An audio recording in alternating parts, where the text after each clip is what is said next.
గజం భూమి 26,000 రూపాయలతో 200 గజాల భూమి కేవలం 55 లక్షలు మాత్రమే. బెంగళూరు హైవేకి 2 నిమిషాల దూరంలో. నమస్తే, వెల్కమ్ టు సుమన్ టీవీ. నేను విష్ణు. ప్రస్తుత పాటు సర్టిఫైడ్ వెల్త్ మేనేజర్ రేవంత్ చల్మల ఉన్నారు. వారితో మాట్లాడదాం. నమస్తే రేవంత్. నమస్తే అండి.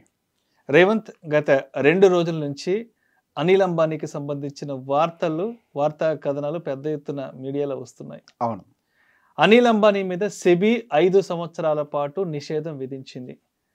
అనిల్ అంబానీకి సంబంధించిన వ్యక్తులకి, ఆయన సంబంధించిన కంపెనీలకి పెద్ద ఎత్తున కోట్లాది రూపాయలు జరిమానా విధించిందంటూ కూడా మనం వార్తలు చూస్తున్నాం. రేవంత్, మీకు గుర్తుందో లేదో, ఒక 16-17 సంవత్సరాల పూర్వం చూస్తే అనిల్ అంబానీ ప్రపంచంలోనే 6th రిచెస్ట్ పర్సన్. అవును, మనం అందరం ఊహ తెలుసు. అంటే ఒక 2006-07 ఆ టైంలో, అంటే ఆ మంచి లైమ్ లైట్ లో ఉన్నాడు ఆ రోజుల్లో. సో అటువంటి పర్సన్ ఏంటి ఇవాళ ఈ విధంగా బ్యాంక్రప్ట్ అయిపోవడము, తర్వాత సెబీ నిషేధించడము, ఈ జరిమానాలు విధించడం, ఏం జరిగింది అసలు అనిల్ అంబానీ విషయంలో? అంటే ఆయన తీసుకున్న ఆ నిర్ణయం అనేది ఆయన ఎందుకు ఈరోజు ఈ స్థాయికి తీసుకొచ్చిందంటారు అసలు? సో అందరూ మాట్లాడుకుంటున్నట్టుగా పెద్ద ఎత్తున డేటా పాయింట్స్ కాదు. నేను స్టోరీ అంతా గమనించినప్పుడు ఇది ప్రతి ఇంటి రామాయణం లాగా కనిపించింది నాకు. ఇప్పుడు మనకి ప్రపంచవ్యాప్తంగా ఒక కుబేరుడు ఈ పరిస్థితులకు పడిపోయాడు కాబట్టి మనం ఆయన ఎగ్జాంపుల్ కింద చెప్పుకుంటున్నాం అంతే, ఆయనను ఉపయోగించి. కానీ సహజంగా తండ్రి ఆస్తి, తండ్రి వారసత్వం వచ్చిన తర్వాత అట్లా పాడైపోయిన సందర్భాలు చాలా కుటుంబాల్లో ఉన్నాయి. ఒక డేటా ఒక విషయం చెప్తుంది. ప్రపంచంలో ఉన్న కుబేరుల్లో 80-90% ఆఫ్ ద కుబేర్లు అందరూ కూడా కింద నుంచి వచ్చిన వాళ్ళు. పూర్వం నుంచి వచ్చినటువంటి ఆస్తితోటి ఇంకా కుబేరులుగా ఉన్న వాళ్ళ సంఖ్య చాలా తక్కువ. ఓకే, సో ఆ సంఖ్యలో ఒకళ్ళు మనకు ముఖేష్ అంబానీ గారు ఉన్నారు అంతే. ఈ అదర్ పీపుల్స్ లో కేటగిరీలో మనకు అనిల్ అంబానీ గారు చేరుకున్నారు. సో ఆయన చేసిన మిస్టేక్స్ ఏంటి అన్న దాని గురించి మనం ఏం డిస్కషన్, మనం ఏం నేర్చుకోవాలి. ఆయన చేసిన మిస్టేక్ తో మనకు పని కాదు, మనకు ఆయన లైఫ్ లెసన్స్ లో నుంచి మనం ఏం నేర్చుకోవాలి, మన పిల్లలకి ఏం నేర్పాలి, గుణపాఠాలు, అది మనకు పాఠాలు అంతే. సో ఇద్దరికి చెరి సమానంగా 2002 సంవత్సరం తర్వాత చెరి సమానంగా ఆస్తుల్ని పంచారు. ఆస్తుల పంపకాల టైంలో ఏదైతే ఫ్లాగ్షిప్ బిజినెస్ ఏదైతే ఉందో, అంటే ఓల్డ్ ఎకానమీ రిలేటెడ్ బిజినెస్, అంటే ఆయిల్ అండ్ పెట్రోలియం, ఆ వ్యాపారాలన్నీ కూడా ముఖేష్ అంబానీ గారికి అప్పచెప్పారు. ఫ్యూచర్ జనరేషన్ అప్కమింగ్ ఎకానమీకి రిలేటెడ్ ఉన్నటువంటి వ్యాపారాలన్నీ కూడా అనిల్ అంబానీ గారికి అప్పచెప్పారు. సో అట్లా అప్పచెప్పిన తర్వాత కూడా యాక్చువల్గా ఎక్కువ ఫోకస్ అంతా కూడా అనిల్ అంబానీ గారి మీదనే ఉండేది. దానికి గల కారణం ఏంటి? ఫ్యూచర్ బిజినెస్ అంతా కూడా అనిల్ అంబానీ గారి చేతుల్లో ఉంది. సో యాక్చువల్గా ఆర్కామ్ అయి ఉండొచ్చు, ఇన్ఫ్రా అయి ఉండొచ్చు, పవర్ తర్వాత వచ్చింది క్యాపిటల్ అయి ఉండొచ్చు. సో ఇవన్నీ కూడా ఫ్యూచర్ బిజినెస్ లో అనమాట, అంటే అప్కమింగ్ జనరేషన్ కు ఉపయోగపడేటువంటి వ్యాపారాలు.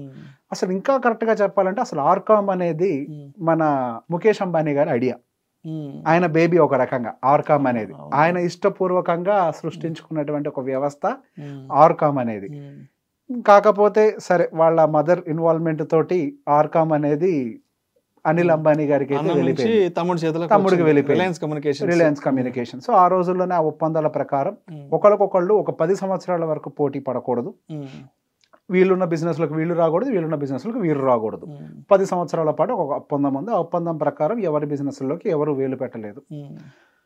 సో ఇక్కడ మనం ఒక విషయం గమనిస్తే అసలు ఆర్కామ్ అటు వెళ్ళిపోయింది, సృష్టించింది ఎవరు? Mukesh Ambani. So Reliance petroleum product కూడా కంప్లీట్ గా ముఖేష్ అంబానీ గారికి ఇవ్వడం గల కారణం ఏంటి అని అంటే, ఎర్లీ స్టేజెస్ నుంచి ముఖేష్ అంబానీ గారు లిటరల్గా ఒక ప్లాంట్ మొత్తాన్ని ఆయన ఎస్టాబ్లిష్ చేయడం, దాన్ని రన్ చేయడం కూడా చేశారు. అంటే దాని అనుభవం ఉంది, ఆయనకి మంచి అనుభవం ఉంది. ఈయనకేమో ఏ విషయంలో కూడా అనుభవం లేదు, ఈయనకేమో అన్ని విషయాల్లో అనుభవం ఉంది, ఈయనకేమో ఏ విషయాల్లో అనుభవం లేదు. Over the period of time ఈ ఆర్కామ్ మనకు తెలిసిందే, రిలయన్స్ కమ్యూనికేషన్ అనేది one of the market leader గా కూడా వెళ్ళింది. ఒక ఫోన్ కొంటే ఇంకొక ఫోన్ ఫ్రీ అని, సిడిఎంఐ హ్యాండ్సెట్స్. సో ఒక ఫోన్ కొంటే ఇంకొక ఫోన్ ఫ్రీ అని చెప్పి లిటరల్ గా మార్కెట్ ని రూల్ చేసింది. 2007-2008 రూల్ చేసింది మార్కెట్ ని.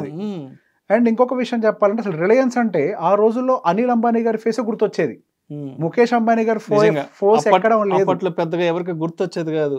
ముఖేష్ అంబానీ గారి ఫేస్ ఎవరికి తెలియదు. ఎక్కువగా మనకి తెలిసిందల్లా ఏంటి అని అంటే ఈ గ్లామర్ ఫీల్డ్. అంటే రిలయన్స్ అనే బ్రాండ్ గుర్తొచ్చినప్పుడు ఒక 20 years బ్యాక్ నుంచి అందరి నోటిలో నానిన పేరు గానీ అందరికి గుర్తొచ్చిన పేరు అనిల్ అంబానీ. ఎగ్జాక్ట్లీ. ముఖేష్ అంబానీ గారి పేరు కంటే కూడా అనిల్ అంబానీ గారి పేరే మనకి ఎక్కువగా వినిపించేది. సో ఈయన ఇన్ని వ్యాపారాలు తీసుకున్న తర్వాత ఆయన అక్కడతోటి ఆగకుండా రకరకాల వ్యాపారాల మీద ప్రయోగాలు కూడా చేశారు. అవేంటో కూడా ఒకరు చెప్పేస్తాను. ఆర్ పవర్ స్టార్ట్ చేశారు. రిలయన్స్ పవర్ అనేది ఒక హిస్టరీని మేక్ చేసింది సెక్యూరిటీస్ అండ్ మార్కెట్స్లో. ఐపీఓ అనౌన్స్ చేసిన తర్వాత 60 secondsలో ఫుల్లీ సబ్స్క్రైబ్ అయిపోయింది.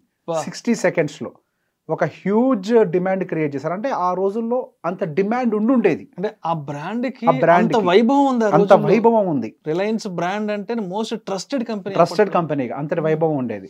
రిలయన్స్ ఎంటర్టైన్మెంట్స్ లోకి వచ్చారు, సినిమా థియేటర్లు పెట్టారు, ఇట్లా రకరకాల అన్నిట్లో పెట్టారు. సో బేసిక్ గా ఆయన పడిపోవడానికి మేజర్ కారణం ఏంటి అని అంటే అనుభవం, జ్ఞానం. ఈ రెండిటికి ఆయన దూరంగా ఉండి పదవులను చేపట్టారు. ఇప్పుడు ఇంతకు ముందు ఆయన గారు చనిపోయిన తర్వాత, అంబానీ గారు, ధీరుభాయ్ అంబానీ గారు చనిపోయిన తర్వాత యాక్చువల్గా ఆస్తులన్నీ కలిసే ఉండేవి.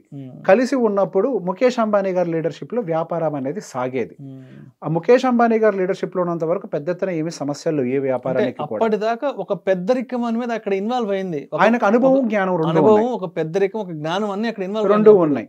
సో ఈయన ఏదైతే చెప్తాడో ఈయన నో అనటం. ఇది సహజంగా ప్రతి వ్యాపారంలో, ప్రతి కుటుంబంలో జరిగేది. ఇక్కడ అనుభవం, జ్ఞానమైన పెట్టుకొని ఒక విషయాన్ని ప్రారంభించే ప్రయత్నం చేసిన ఆర్కామైన ప్రారంభించే ప్రయత్నంలో మొదటగా అడ్డుపడ్డది అనిల్ అంబానీ గారే. మొదటగా అడ్డుపడ్డది ఈయనే. సో ఇట్లా ప్రతి ఒక్క దాంట్లో అడ్డుపడటం, విభేదాలు తలెత్తటం, దానివల్ల విడిపోవటం. నేను కొద్దిసేపు ఆలోచించినప్పుడు నాకు ఒక మాట అనిపించింది. ఈ వ్యాపారాలన్నీ కనుక ఒకటే దగ్గరగా ఉండి నడిచుండుంటే ఈ పాటికి వాళ్ళు ప్రపంచాన్ని శాసించేవాళ్ళు. నిజంగా అవును, ప్రపంచాన్ని శాసించే స్థాయిలో ఉండేవాళ్ళు. అవి విడిపోయి ఏవైతే విడిపోయిన వ్యాపారాలని కంప్లీట్గా పడిపోయి సాల్వెన్సీ అంటే దాన్ని ఏమంటారు, మనకి బ్యాంక్రప్సీలోకి వెళ్ళిపోవటం వల్ల మనకు ఒక రకంగా ఆస్తులన్నీ డివైడ్ అయిపోయాయి, పాడైపోయాయి. అదే కనుక కలిపి ఉండుంటే అది ఇంకొక రకంగా ఉండేది. సో బేసిక్గా ఇక్కడ జరిగినల్లా ప్రాబ్లం ఏంటి, కొత్త వాటి మీద ప్రయోగాలు చేయటం. ఆయన ఇంకొక పెద్ద తప్పు ఎక్కడ చేశారు, ఆయనకి సంబంధం లేకుండా డిఫెన్స్ సెక్టార్లో కూడా ఎంటర్ అయ్యారు. ఏది పర్టికులర్ గా నావెల్, రిలయన్స్ నావెల్ అని ఒక పేరుతోటి దాంట్లో కూడా ఎంటర్ అయ్యారు. రిలయన్స్ నావెల్ అదొక డిజాస్టర్ బిజినెస్. అట్లా ప్రతి ఒక్క దాంట్లోకి ఆయన ఎంతసేపటికి గ్లామర్ సైడ్ అంటే బయటికి కనిపించాలి, ఎక్కువ ఫేమ్ రావాలి, ప్రతి చోట నేనే ఉండాలి అనే వాటిల్లో. సో బేసిక్ ఇదంతా ఎమోషనల్ బేస్డ్. నేను ఎప్పుడూ చెప్తాను, ఎమోషనల్గా వ్యాపారం చేసినా, ఎమోషనల్గా పెట్టుబడులు పెట్టినా అది డిజాస్టర్కి దారితీస్తుంది, కానీ ఒక మనిషి ఎదగటానికి ఉపయోగపడదు. అదే ఇంకొక హ్యాండ్ సైడ్ ముఖేష్ అంబానీ గారిని గమనిస్తే ఆయన ఎక్కడా కనపడేవాళ్ళు కాదు. ఆయనకి ఏ వ్యాపారం అయితే ఆ పెట్రోలియం సైడ్ ఉందో ఆ పెట్రోలియం సైడ్ వ్యాపారాన్ని అభివృద్ధి చేసుకుంటూ మెట్టు కట్టుకుంటూ పైదాకా వెళ్ళారు, కానీ ఆయన వేరే వాటి మీద అంటే ఫాస్ట్గా దూసుకుంటూ రాలేదు. ఈ మధ్య జియో వచ్చింది 2015 అనుకుంటా, మేబీ వాళ్ళకి 10 years కాంట్రాక్ట్ కంప్లీట్ అయిపోయిన తర్వాత, ప్రీవియస్గా చెప్పాను కదా ఆ కాంట్రాక్ట్లో ఉన్నంత వరకు సేమ్ రాకూడదు. ఆ తర్వాత జియో వచ్చింది, తర్వాత రీటైల్ వచ్చింది. సో బేసిక్గా ఆయన ఒక్కొక్క దాన్ని ఎస్టాబ్లిష్ చేసుకుంటూ వచ్చారు స్లోగా. కానీ ఇక్కడేం జరుగుతుంది అని అంటే ఉన్న డబ్బులు అంటే దాని ఏమంటారు, మనకి పిచ్చోడి చేతిలో రాయి ఉన్నట్టుగా ఎటు పడితే అటు విసిరినట్టుగా అన్నిట్లో పెట్టుబడులు పెట్టుకుంటూ పోవటం, దాని మీద అవగాహన లేకపోవటం, దాని మీద అనుభవం లేకపోవటం, వాటి వల్ల జరిగినటువంటి డిజాస్టరే మనం ఈరోజు అనిల్ అంబానీ గారికి మేజర్ కారణం. ప్రతి ఒక్క చోట అప్పులు, ఎంత అప్పులు, దాదాపుగా 1,20,000 కోట్ల అప్పులకు చేరుకున్నారు ఆయన ఆస్తులన్నీ పోంగా కూడా. ఎటువంటి పరిస్థితికి దిగజారారు, ఆయన ప్రపంచ కుబేరుల్లో 6వ స్థానం నుంచి జైలుకి వెళ్లే పరిస్థితులకు దిగజారారు. ఆ జైలుకు వెళ్లే పరిస్థితులకు దిగజారినప్పుడు అప్పుడు వాళ్ళన్నీ వచ్చి మళ్ళీ ఆదుకొని ఆ అప్పుల్ని కట్టారు. ఒకానొక రకంగా ఎస్ బ్యాంక్ అనేది పూర్తిగా కొలాప్స్ అవ్వడానికి కూడా ఒక కారణం అనిల్ అంబానీ గారికి ఇచ్చినటువంటి అప్పులు, కట్టలేని సిచ్యువేషన్స్. ఎస్ బ్యాంక్ వాళ్ళు అనిల్ అంబానీకి ఇచ్చారు అప్పులు. కట్టే పరిస్థితి లేడు. సో బేసిక్ గా ఇట్లా ఒకటి రికవర్ కాలేదు, బ్యాంకుకి ఎక్కడ అన్ని అప్పులే చేసుకుంటూ పోయారు. పెట్టిన వ్యాపారాలన్నీ మూతపడే సిచ్యువేషన్కి వచ్చాయి. మన ఇందాక రిలయన్స్ పవర్ గురించి మాట్లాడుకున్నాం, 60 seconds మొత్తం అది సబ్స్క్రిప్షన్ కి వెళ్ళినటువంటి అంత మంచి company within no time దాని యొక్క 98% విలువను కోల్పోయింది. వ్యాపారం సరిగా నడపడం రాకపోవటం, అవగాహన, అనుభవ లోపం, ఈ రెండు చాలా ప్రధానమైనవి. సో బేసిక్ ఇందులోంచి మనం నేర్చుకోవాల్సింది ఏంటి, మనకి ఏదైతే వచ్చో అది మాత్రమే చేయాలి. మనకి సంబంధం ముఖేష్ అంబానీ గారు అదే నేర్పించారు మనకి. ధీరుభాయ్ అంబానీ గారి ఒక ఫేమస్ మాట ఒకటి ఉంటుంది, if you can't work for yourself someone will hire you. అంతే కదా, ఇప్పుడు మీ తెలివితేటలు మీకోసం మీరు వాడుకోకపోతే ఎవడో మిమ్మల్ని హైర్ చేసుకొని మిమ్మల్ని వాడుకుంటారు అనే ఒక నినాదంతో ఆయన బయటకు వచ్చారు. 500 రూపాయలతోటి ఆయన జీవితాన్ని ప్రారంభించి కొన్ని లక్షల కోట్ల వ్యవస్థ సామ్రాజ్యాన్ని స్థాపించినటువంటి వ్యక్తి ఆయన. సో బేసిక్ గా అక్కడ ఆయన ఎదగటానికి, ఇక్కడ ఇంకో ఆయన వారసుడుగా ముఖేష్ అంబానీ గారు ఎదగటానికి గల కారణం అనుభవం. ఆయన ముందు పనిచేశాడు గ్రౌండ్ లెవెల్ నుంచి. అటు ధీరుభాయ్ అంబానీ గారు కానీ అటు ముఖేష్ అంబానీ గారు కానీ గ్రౌండ్ లెవెల్ నుంచి పని చేసుకొని పని అర్థం చేసుకునే ప్రయత్నం చేశారు. సో బేసిక్గా వచ్చిన ఆస్తిని అనుభవించే ప్రయత్నం చేశారు ఈయన. ఎలా ఇంతకు ముందు బాగా ఫేమస్ అయిన ఒక పని ఆయన చేసేది ఏంటి అని అంటే, ఆయన ఇంటి నుంచి ముంబైలో ఉన్నటువంటి ఆయన ఆఫీస్కి వెళ్ళడానికి హెలికాప్టర్లోనే వెళ్ళేవాడు. సో ఆ రేంజ్లో మెయింటైన్ చేసుకుంటూ వెళ్ళేవాడు. ఆయన చుట్టూతో ఎప్పుడు మీడియా వాళ్ళు తిరుగుతూనే ఉండాలి. ఆయనకు మీడియా రంగం కూడా ఉంది, మన నా గురించి చెప్పలేదు. ఆయనకు మీడియా రంగం కూడా ఉంది. తర్వాత జీవల్ దాన్ని టేక్ ఓవర్ చేశారు. సో బేసిక్గా ఎక్కడైతే ఆయన మీద కెమెరా లైట్ పడుతుంది అక్కడ పెట్టుబడి పెట్టే ప్రయత్నం చేశారు. ఎప్పుడు కెమెరాలు ఆయన చుట్టూ తిప్పించుకునే ప్రయత్నం చేశారు. ఆయన హైలైట్ అవ్వాలన్న దాని మీద ఫోకస్ పెట్టారు. ఇదంతా ఒక మనిషి ఎమోషన్కి సంబంధించింది. అదర్ సైడ్ ముఖేష్ అంబానీ గారు కేవలం లెక్కల మీద, లాజిక్స్ మీద, వ్యాపారం మీద, వ్యాపారాన్ని పెంచుకోవడం మీద మాత్రమే ఫోకస్ పెట్టారు. ఒక బిజినెస్ మ్యాన్ దృక్పథం, ధోరణి ఎలా ఉండాలో అలా ఉన్నారు ముఖేష్. అలా ఉన్నారు ఎగ్జాక్ట్లీ. వ్యాపారస్తుడికి కావాల్సింది ఏంటి? లెక్కలు, అంతవరకే. ఉన్నదాన్ని ముందు సరిగా ఉంచుకోవాలి, దాన్ని పెంచి పెద్దది చేయాలి. And the other side Anil Ambani గారు చేసింది ఏంటి అని అంటే, సో స్టెప్ బై స్టెప్ ఒకటి దిగజారుకుంటూ వచ్చింది. ప్రతి ఒక్కటి తప్పు పెట్టడం.